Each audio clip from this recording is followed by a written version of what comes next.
Good evening, I'm Brian Reagan. This is Tyler Kelly. And tonight, for Twilight Talks, we're in Matthew 13, 54 through 58. Tyler? Now when he had come into his own country, he taught them in their synagogues, so they were astonished and said, "Where did this man get this wisdom and these mighty works? Is this not the carpenter's son? Is not his mother called Mary? And his brothers James, Joseph, Simon, and Judas? And his sisters, are they not all with us? Where then did this man get all these things?" They were offended at him. But Jesus said to them, "A prophet is not without honor except in his own country and in his own house."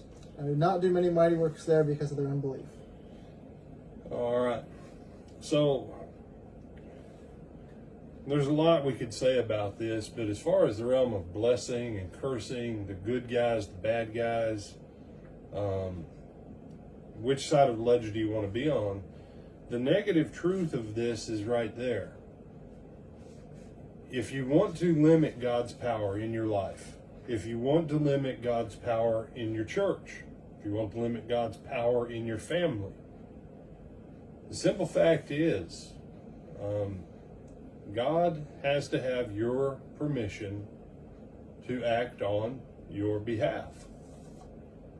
This is why, even though Jesus died for the sin of the entire world, and anyone can have their sins forgiven, only those who seek Him for that forgiveness will receive it. Well, same thing here.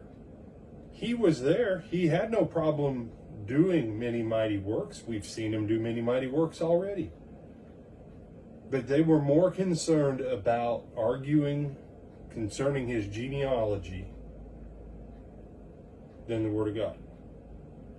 And so, flat says, He could do no great miracles. He couldn't do any great mighty works there because of their unbelief.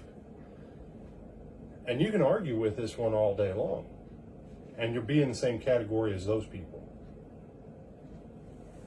If you don't believe in God's ability to do great works, if you say, "I know we have to have faith, but we also have to be practical."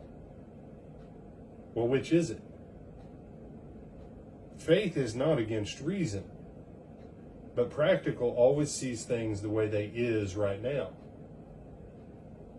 That's where practical, well, how is it right now? Well, then we have to do this. Faith says, no, if we make a couple tweaks here, we can see the mighty power of God move in our lives, in our families, in our churches. And so where you want to be on that, that's your choice. You can either be on the side to receive a blessing, or you can be on the side to block it and shut it off. Other thoughts, my brother? No, sir. With that, I'm Brian Reagan. This is Tyler Kelly. And we bid you good night.